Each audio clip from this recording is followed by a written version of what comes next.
Hello students, class 8 Hindi medium.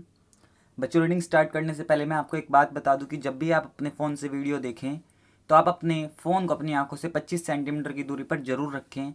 इससे आपकी आंखों पर कोई भी इफेक्ट नहीं पड़ेगा। तो बच्चों, जो हम टॉपिक पढ़ रहे हैं धर्मनिरपेक्षता, भारतीय धर्मनिरपेक्षता जो हमारा पार्ट है आज, उसमें टॉपिक है हमारा आगे भारतीय धर्मनिरपेक्षता दूसरे लोकतांत्रिक देशों की धर्मनिरपेक्षता से किस तरह अलग है। जो भारतीय धर्मनिरपेक्षता है वो दूसरे देशों की धर्मनिरपेक्षता से किस तरीके से अलग है, भारत में क्या अंतर है दूसरे देशों की धर्मनिरपेक्षता के अनुसार, यह हम पढ़ेंगे। ऊपर दिए गए तीनों उद्देश्य दुनिया के अन्य धर्मनिरपेक्ष लोकतांत्रिक देशों के संविधान में दिए गए उद्देश्यों से मिलते जुलते हैं। तो जो हमने पढ़ा था, तीन हमने उद्देश्य जो पढ़े थे भारतीय संविधान में, जो धर्मनिरपेक्षता के कारण दिए गए हैं, जो तीन उद्देश्य, वो दूसरे देशों में भी ऐसे उद्देश्य मिलते हैं। अमेरिकी संविधान में हुए पहले संविधान संशोधन के जरिए विधायिका को ऐसे कानून बनाने से रोक दिया गया है जो धार्मिक संस्थानों का पक्ष लेते हों या धार्मिक स्वतंत्रता को रोकते हों।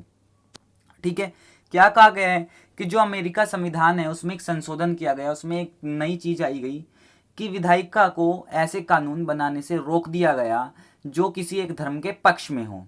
ठीक है, धार्मिक संस्थानों के पक्ष लेते हों, उन्हें ऐसे कानून बनाने के लिए रोक दिया गया। दूसरी बात, ऐसे कानून भी बनाने से रोक दिया गया जो किसी व्यक्ति के धार्मिक स्वतंत्रता को रोकते हों, कि वो अपने धर्म का अपने अनुसार पालन ना कर सके, ऐसे कानूनों को भी उन्होंने रोक दिया। इसका मतलब है कि विधायिका किसी भी धर्म को राज्य के धर्म घोषित नहीं कर सकती, ना ही विधायिका किसी एक धर्म को ज्यादा प्राथमिकता दे सकती है। इससे क्या मतलब है कि जो राज्य है वो किसी भी एक धर्म को प्राथमिकता नहीं देगा, वो किसी भी एक धर्म को राज्य के धर्म मतलब सर्वोच्च धर्म का रूप नहीं देगा, और ना ही किसी एक धर्म को प्राथमिकता देगा कि जो भी कार्य करेगा उसी धर्म के लोग कर सकेंगे, ऐसा भी अब नहीं कर सकता।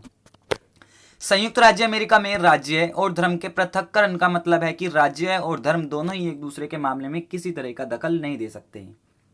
संयुक्त राज्य अमेरिका में क्या है कि राज्य और धर्म को बिल्कुल अलग अलग किया है, कि वो एक दूसरे के कामों में बिल्कुल भी, एक दूसरे के मामलों में कोई भी दखल नहीं कर सकते, कि राज्य अपने काम अपने आप करेगा और धर्म अपने काम अपने आप करेगा। शायद आप समझ गए होंगे कि भारतीय धर्मनिरपेक्षता और अमेरिकी धर्मनिरपेक्षता के बीच एक अहम फर्क है। ऐसा इसलिए है कि अमेरिकी धर्मनिरपेक्षता में धर्म और राज्य के बीच स्पष्ट अलगाव के विपरीत भारतीय धर्मनिरपेक्षता में राज्यों को धार्मिक मामलों में हस्तक्षेप करने की छूट दी गई है। तो जैसे कि आप देख रहे हैं कि जो भारतीय धर्मनिरपेक्षता है और अमेरिकी धर्मनिरपेक्षता है, उसके बीच में एक अहम फर्क हमें समझ आया है। वो क्या है कि भारत में तो इस चीज की छूट है कि वो धर्म के कामों में थोड़ा बहुत हस्तक्षेप कर सकता है। जैसे कल हमने पढ़ा था कि हस्तक्षेप की नीति, धर्म किसी भी धर्म के वर्चस्व को रोकने के लिए धर्मनिरपेक्षता की एक नीति थी। जो तीसरा नीति थी वो क्या थी? हस्तक्षेप की नीति, की सरकार हस्तक्षेप कर सकती है, जबकि अमेरिका में ऐसा कोई नहीं है। अमेरिका में राज्य धर्म के काम में कोई भी दखल नहीं करता, जबकि भारत में ऐसा हो सकता है। आप पढ़ चुके हैं कि किस तरह भारतीय संविधान ने छुआछूत को खत्म करने के लिए हिंदू धार्मिक क्रियाकलापों में हस्तक्षेप किया है। तो जैसे हमने कल पढ़ा था हस्तक्षेप की नीति, उसमें क्या बताया गया था कि जो छुआछूत थी वो एक धर्म ने चली हुई थी, हिंदू धर्म में छुआछूत चली हुई थी, किसमें ऊंची जाति के लोग नीची जाति को नहीं छू सकते थे और नीची जाति के लोग ऊंची जाति को नहीं छू सकते थे। लेकिन ये क्या था? भेदभाव था। तो सरकार ने क्या करा? धर्म में हस्तक्षेप करके उस नीति को खत्म कराया। भारतीय धर्मनिरपेक्षता में राज्य धर्म से अलग तो है, लेकिन धर्म से उसका फासला सैद्धांतिक है। इसका मतलब यह है कि संविधान में दिए गए आदर्शों के आधार पर राज्य किसी भी धर्म के मामलों में हस्तक्षेप कर सकता है। क्या है? भारतीय धर्मनिरपेक्षता में राज्य धर्म से अलग तो है, लेकिन उसका फासला सैद्धांतिक है, वो किसी एक सीमा तक है। इसका मतलब यह है कि संविधान में जो आदर्श दिए गए हैं उनके आधार पर राज्य किसी भी धर्म के मामलों में हस्तक्षेप कर सकता है। राज्य जो धर्म में कार्य गलत हो रहा है उसको रोकने के लिए हस्तक्षेप कर सकता है, सरकार हस्तक्षेप कर सकती है। यह आदर्श वह कसौटी मुहैया कराते हैं जिसके जरिए इस बारे में फैसला लिया जा सकता है कि हमारा राज्य धर्मनिरपेक्ष सिद्धांतों के अनुरूप काम कर रहा है या नहीं।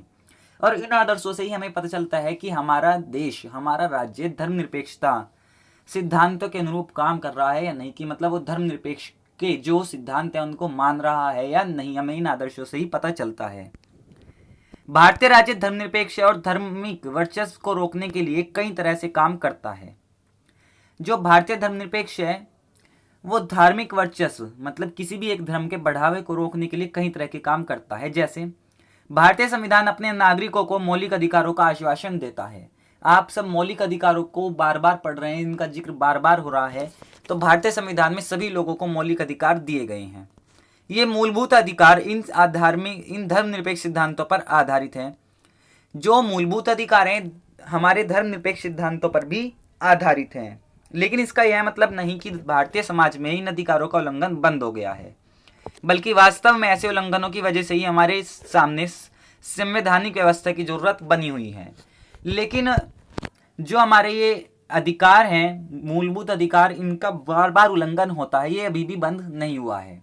ठीक है, लोग एक दूसरे के अधिकारों को हनन करते हैं, उनको छीनना चाहते हैं। इसीलिए क्या हमें संवैधानिक व्यवस्था, संवैधानिक मतलब हमें संविधान की व्यवस्था की जरूरत होती है। इस तरह के अधिकारों के होने का ज्ञान हमें इन अधिकारों के उल्लंघन के प्रति संवेदनशील बनाता है। जब कभी ऐसा होता है तो हम उसके खिलाफ सही कदम उठाने की क्षमता भी उससे मिलती है। ठीक है, ये क्या बताया गया है, फरवरी 2004 में फ्रांस में एक कानून बनाया गया। इस कानून में प्रावधान किया गया कि कोई भी विद्यार्थी इस्लामी बुर्का, यहूदी टोपी या बड़े बड़े ईसाई क्रॉस जैसे धार्मिक अथवा राजनीतिक चिन्हों या प्रतीकों को धारण करके स्कूल में नहीं आएगा। 2004 में फ्रांस में क्या कानून बना कि कोई भी विद्यार्थी, चाहे वो इस्लामी हो, यहूदी हो, ईसाई हो, अपने धर्म की किसी भी प्रतीक, किसी भी चिन्ह को पहनकर स्कूल में नहीं आएगा। जैसे इस्लामी बच्चे, मुस्लिम बच्चे बुर्का पहनते हैं, यहूदी लोग टोपी लगाते हैं, या जो ईसाई होते हैं वो क्रॉस का चिन्ह पहनकर अपने गले में आते हैं। तो इसे क्या मना करा गया। फ्रांस में रहने वाले उन अप्रवासियों ने इस कानून का काफी विरोध किया। वे मुख्यतः अल्जीरिया, ट्यूनीशिया और मोरक्को आदि उन देशों से आए थे जो पहले फ्रांस के उपनिवेश थे। वहां पर रहने वाले अप्रवासी मतलब दूसरे देशों के लोगों ने इसका विरोध किया कि आप हमारे साथ ऐसा क्यों कर रहे हैं, हमारे धर्म का अपमान क्यों कर रहे हैं। और ये उन देश के लोग थे, ज्यादातर अल्जीरिया, ट्यूनीशिया, मोरक्को के। ये वो देश थे जो पहले फ्रांस ने गुलाम बनाए हुए थे। 1960 के दशक में फ्रांस में मजदूरों की कमी हो गई थी। उस समय नए प्रवासियों को फ्रांस आकर काम करने के लिए वीजा यानी प्रवेश पत्र दिए गए थे। क्या हुआ था कि 1960 में फ्रांस में मजदूरों की कमी हुई और इन लोगों को वीजा देकर फ्रांस बुलाया गया मजदूरों के लिए। इन नए प्रवासियों की बेटियां स्कूल में अक्सर सिर पर रुमाल बांधकर जाती हैं, लेकिन इस नए कानून के लागू होने के बाद उन्हें सिर पर रुमाल बांधने के कारण स्कूल से निकाल दिया गया है। ठीक है, तो क्या हुआ था कि जब ये कानून बना तो उन्हें स्कूल में जो बच्चे इस तरह की चिन्ह लगाकर या रुमाल बांधकर आते थे उन्हें स्कूल से निकाल दिया गया, उन्हें शिक्षा नहीं दी गई। ठीक है बच्चों, तो जो हमारा पाठ था ये आज खत्म हो गया। अब हम कल इसके क्वेश्चन आंसर करेंगे। आज आपको जो काम करना है, आज आपके जो 2 प्रश्न है, पहले तो वो है कि भारतीय धर्मनिरपेक्षता और अमेरिकी धर्मनिरपेक्षता के बीच अंतर बताइए, और दूसरा फ्रांस में 2004 में कौन सा कानून बना था ये आपको बताना है। फ्रांस में 2004 में कौन सा कानून बनाया गया था। आज आपको इन 2 प्रश्नों के उत्तर निकालने हैं। धन्यवाद।